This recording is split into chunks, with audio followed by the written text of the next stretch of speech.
যদি আমরা রাজি থাকি, এগুলো যদি পালন করি, আল্লাহ বলবেন বান্দা হাসরের ময়দানে আমি আল্লাহ প্রেজেন্ট হয়ে গেলাম, আমাকে দেখো, আমাকে দেখো।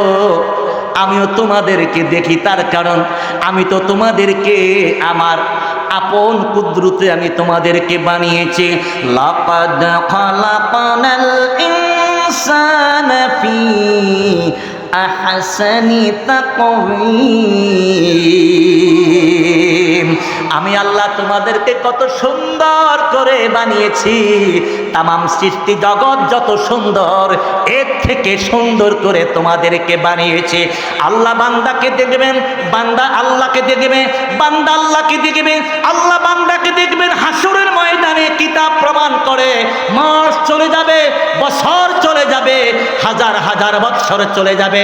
আল্লাহ বলবেন আমার বান্দাকে দেখার স্বাদ আমার এখনো মিটতেছে না, শুধু বান্দাগুলোকে দেখতে চাই, দেখতে চাই। বান্দা আল্লাহকে দেখতে থাকবে, দেখতে থাকবে, হাজার হাজার বছর চলে যাবে, খবর থাকবে না। আমার বন্ধুরা বাবারা, সেই মালিক রব্বুল আলামিন তুর পাহাড়ে খেজুর গাছ থেকে কথা বলে। মুসা কালিমুল্লাহ কথাগুলো শোনেন। মুসা কালিমুল্লাহ কথা শুনে পাগল হয়ে গেলেন। আল্লাহ বলেন, আল্লাহ, আওয়াজ দেন আল্লাহ। আল্লাহকে আল্লাহ বলে ডাকলে আল্লাহ খুশি হয় না বেজার হয়? খুশি হয় না বেজার হয়? ডাকেন আল্লাহ, আল্লাহ, মাশাআল্লাহ।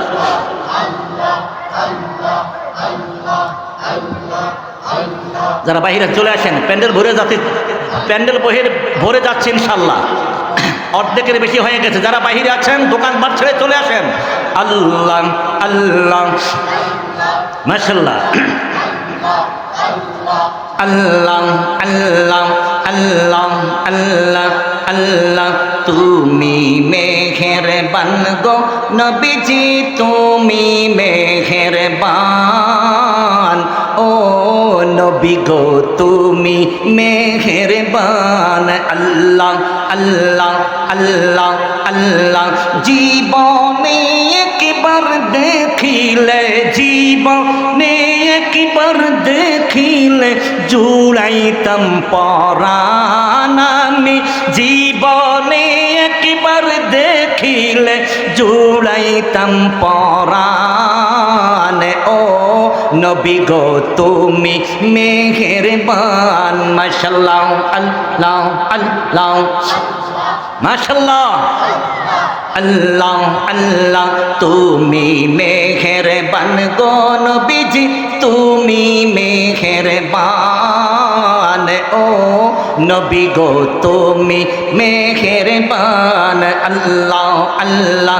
জীবনে একবার দেখিলে, জীবনে একবার দেখিলে জুড়াইতাম পরাণ মোরা।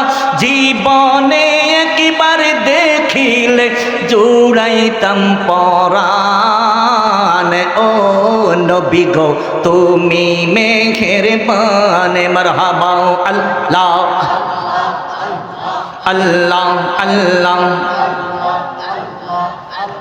প্রেমাগুনে জ্বলে মরি, প্রেমাগুনে জ্বলে মরি, ও হে রব্বানা।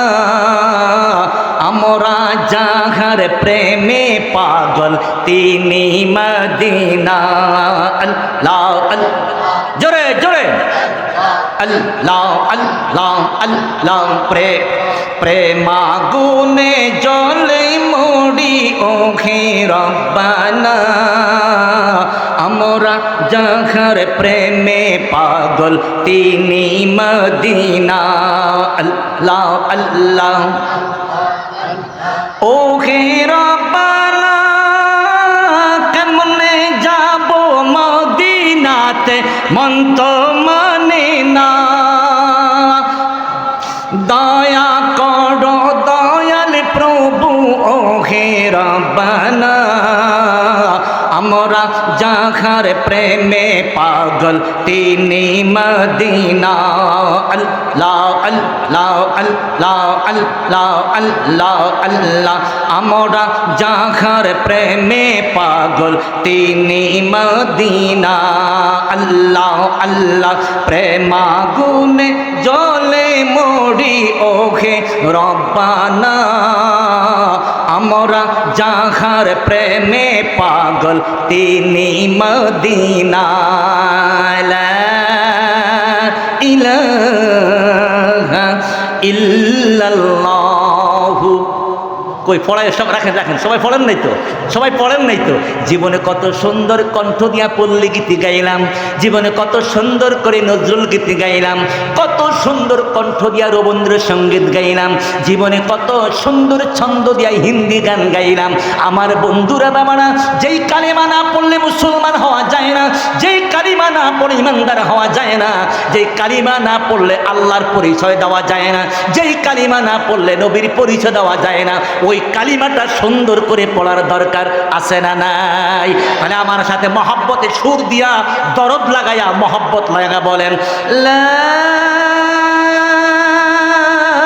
ইলাহা ইল্লাল্লাহু মুহাম্মাদুর রাসূলুল্লাহ সাল্লাল্লাহু। ভালো লাগছে না খারাপ লাগছে? বাসায় প্র্যাকটিস করবেন, একা একা দরজা বন্ধ কইরা, কত সুন্দর কইরা, কত দরদ লাগায়া, কত মহব্বত লাগায়া আমার নবীর কলমাটা আমরা পড়তে পারি। ঠিক কিনা বলেন? জীবনে কত প্রতিযোগিতা করেছি, লাফের প্রতিযোগিতা, দৌড়ের প্রতিযোগিতা, সাঁতার প্রতিযোগিতা, কবিতা প্রতিযোগিতা, গানের প্রতিযোগিতা। প্রতিযোগিতা যদি করা হয়, কে কত সুন্দর করে নবীর কলমাটা পড়তে পারবেন, ওই প্রতিযোগিতায় যদি প্রথম হয়ে যেতে পারে, ওই প্রতিযোগিতায় যদি পাঁচটা পেয়ে যেতে পারে, নিজেকে ধন্য মনে করব। জীবনে কত প্রতিযোগিতা অংশগ্রহণ করলাম, আজকে নবীর মহাব্বত, নবীর ভালোবাসায়, নবীর কলমা শরীফ পড়ে আমি হাজার হাজার মানুষকে পিছনে পেলে আমি প্রথম হয়ে গেছি। এর থেকে আর সান্ত্বনা কি হতে পারে? ঠিক কিনা বলেন? নবীর কলমা সুন্দর করে পড়তে রাজি আছি না নাই? গভীর লক্ষ্য বাজান, খেজুর গাছ থেকে কথা বের হয়। মুসা কালিমুল্লাহ ডেকে বলেন, আমি পাগল হয়ে গেলাম, দেওয়ানাও হয়ে গেলাম। এত সুন্দর কথা, এত সুন্দর বাক্য, এত সুন্দর কথার বচনভঙ্গি জীবনে আর শুনি নাই, জীবনে আর দেখি নাই। আজকে আমি সেই নবীকে দেখতে চাই, সেই নবীকে দেখব, সেই মালিককে আমি দেখব, সেই আল্লাহকে দেখতে চাই। মুসা কালিমুল্লাহ দরখাস্ত সেট করে দিলেন, আর জানায়া দিলেন, মালিক ও রব্বুল আলামিন, আমি তোমাকে দেখতে চাই। মালিক রে, এত সুন্দর কথা তুমি বলো, এত সুন্দর বাক্য, না জানি রে মালিক, দেখতে তোমাকে কত চমৎকার লাগে। আমি মুসা নবী তোমাকে না দেখে শান্তি পাবো না, আমি মুসা নবী তোমাকে না দেখে আমার ধৈর্য ধারণ করতে পারবো না। দেখা দাও। আল্লাহ কয়, মুসা কালিমুল্লাহ রে, আমি দেখা দিব না, দেখা দিলে তুমি সইতে পারবে না, আমি দেখা দিলে তুমি সইতে পারবে না। একজনের সাথে দেখা দিব, যার সাথে দেখা দিলে সইতে পারবে, তিনি আমার হাবিবুল্লাহ, তিনি আমার হাবিবুল্লাহ। লম্বা আলোচনার মাঝখানে মুসা কালিমুল্লাহ এমন একজন নবী, যেটা আল্লাহর কাছে চায় সেটা তিনি আদায় করে ছাড়ে, আদায় না করে তিনি পিছনে আসে না, দেখা দিতেই হবে। আল্লাহ দেখা দেওয়ার সিদ্ধান্ত নিলেন, কিন্তু মুসা কালিমুল্লাহ তোর পাহাড়ে জুতা পেয়ে গেলেন। আল্লাহ কয়, মুসা কালিমুল্লাহ রে, আমার সাথে তুমি এখন দেখা দিবা, খবরদার খবরদার। মুসা কালিমুল্লাহ জুতা নিচে রেখে আসো, তোর পাহাড় পবিত্র শহর, পবিত্র পাহাড়, এই পাহাড়ে এখন আমার সাথে তোমার দিদার হবে, জুতাগুলো খুলে আসো, খালি পায়ে আসো। বন্ধুরা রে আমার, মুসা কালিমুল্লাহ আল্লাহকে দেখতে পারলাম না, তুর পাহাড় জলে ছাই হয়ে গেল, মুসা কালিমুল্লাহ বেহুশ হয়ে গেল। আল্লাহর নবী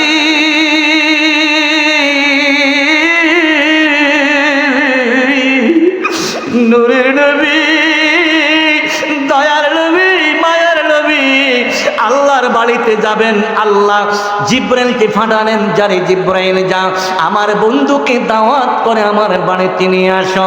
মুসা কালিমুল্লাহ আল্লাহর নবী আল্লাহর দিদারে যাচ্ছেন, প্রথম আসমান, দ্বিতীয় আসমান, সপ্তম আসমান ভেদ করে সিদ্ধাতুল মুনতাহা করে আল্লাহর বাড়িতে চলে গেলেন। হযরতে মুসা কালিমুল্লাহ জুতা রেখে তুর পাহাড়ে গিয়েছিলেন। নূরের নবী দয়ার নবীর কথাটা যখন স্মরণ হয়ে গেল, আল্লাহর হাবিব জুতা খুলতে চাইলেন, সুবহানাল্লাহ বলেন, জুতা খুলতে চাইলেন, আরশ আজিম কম্পন সৃষ্টি হয়ে গেল, আরশ আজিম জালজালা শুরু হয়ে গেল। আল্লাহ দিতে বলুন, আরশ আজিম রে রে আরশ আজিম, এ আরশ আমার হাবিব আমার বন্ধু, এই আরশের ভিতরে এখন কদম রাখবে কেন রে, তোমরা কম্পন সৃষ্টি করো। আরশ ডেকে বলে, মালিক রব্বুল আলামিন, এই জন্য আমাদের কম্পন, আমাদের একটা আরজি, আমাদের প্রার্থনা। আমরা লক্ষ্য করে দেখলাম আল্লাহর হাবিব আপনার বন্ধু মুস্তাফার কদম মোবারকে, জুতা মোবারকের তলায় ওই মদিনার ধুলাবালি লেগে আসে। জুতা খুলতে চায় রে মালিক, আপনার হাবিব যেন জুতা না খুলে, আপনার হাবিব যেন জুতা না খুলে। আপনার হাবিবের জুতার তলার ধুলাবালি যদি আরশ আজিম লেগে যায়, আমার আরশ আজিম ধন্য হয়ে যাব। মদিনার ধুলাবালির কত দাম, মদিনার মাটির কত দাম, এই দেশের আলেম ওলামা ছিল না, মুফতি মোহাম্মদ বুঝলো না, বুঝেছে একজন, তিনি কবি নজরুল। তিনি কে? আমি যদি আরবে হতাম মদিনারি পথ, আল্লাহু আকবার, আমি যদি আরবে হতাম মদিনারি পথ, সেই পথে মোর চলে যেতেন, বলেন, সেই পথে মোর চলে যেতেন নূর নবী হাজরা। আমি যদি, আল্লাহু আকবার, আমি যদি আরব হতাম, এই বাংলার জমিনে গাড়ির মালিক হইয়া কি লাভ, এই বাংলাদেশের শ্রেষ্ঠ ধনী হইয়া কি লাভ, এই দেশের মন্ত্রী মিনিস্টার এমপি হইয়া কি লাভ, যদি মদিনার মাটি হইতাম, ওই মদিনার মাটি দিয়া নূরের নবীর কদম পড়তো, নিজেকে ধন্য মনে করতাম। সেই কথাটাই কবি নজরুল কত সুন্দর করে বললেন, বলেন, মজা লাগলে বলবেন, আমি যদি আরব হতাম মদিনারি পথ, সেই পথে মোর হেঁটে যেতেন নূর নবী হাজরা। আল্লাহু আকবার। রে কবি নজরুল, জানতে চাই রে কবি নজরুল, এই বাংলার জমিন থেকে কেন তোমার এত আকুতি, কেন তোমার এত মিনতি, কেন তোমার এত প্রার্থনা? বাংলার জমিনে তোমাকে শ্রেষ্ঠ কবি বানাইল, জাতীয় কবি বানাইল। যদি জাতিসংঘ যদি নোবেল পুরস্কার যারা দেয়, এরা যদি মুসলমান হতো, খোদার কসম রবীন্দ্রনাথ নোবেল পুরস্কার পেত না। নোবেল পুরস্কার পাইলে পাইতো কবি নজরুল। ঠিক কিনা বলেন রে কবি নজরুল? কেন রে তুমি বাংলার জমিন থেকে আকাঙ্ক্ষা পেশ করলাম, কেন রে তুমি বাংলার জমিন থেকে তোমার প্রার্থনা জানাই না? তুমি যদি আরবের মাটি হইতা, ওই আরবের মাটি দিয়া নূরের নবী হেঁটে যেত, তুমি ধন্য হইতা। আরে কবি নজরুল জবাব দেয়, জগৎবাসী শোনো, আমি শ্রেষ্ঠ কবি হইয়া কি লাভ হলো, আমি শ্রেষ্ঠ ব্যক্তিত্ব সম্মানিত হইয়া কি লাভ হলো, আমি যদি মদিনার মাটি হইতাম, ওই মাটি দিয়া নূরের নবী হেঁটে যেতেন, আমি নিজেকে সৌভাগ্য মনে করতাম। আমি কবে যাব রোজার কিনারে, যাইতে চাই যাইতে চাই, তাহলে বলেন বলেন, আমি কবে যাব রোজার কিনারে, রোজায় গিয়ে করব সালাম, বলেন রোজায় করব সালাম, দেখিব নয়ন ভরে, আমি কবে যাব রোজার কিনারে। ও মালিক, এই রাত্রিবেলায় এই মেরাজের নবীর মাসে, তোমার হাবিবুল্লাহর দিদারের মাসে, আমার এই নবী প্রেমিক অলি প্রেমিক নবীর আশেক ভাই বাবারা যুবকরা চোখের পানিগুলো ছেড়ে দিল, তোমার মদিনায় যেতে চায়। মৃত্যুর আগে একবার হলো দেখাইও সোনার মদিনা। আল্লাহু আকবার। আমরা মদিনায় যেতে চাই কি চাই না? আল্লাহ যেন কবুল করে, বলেন আমিন।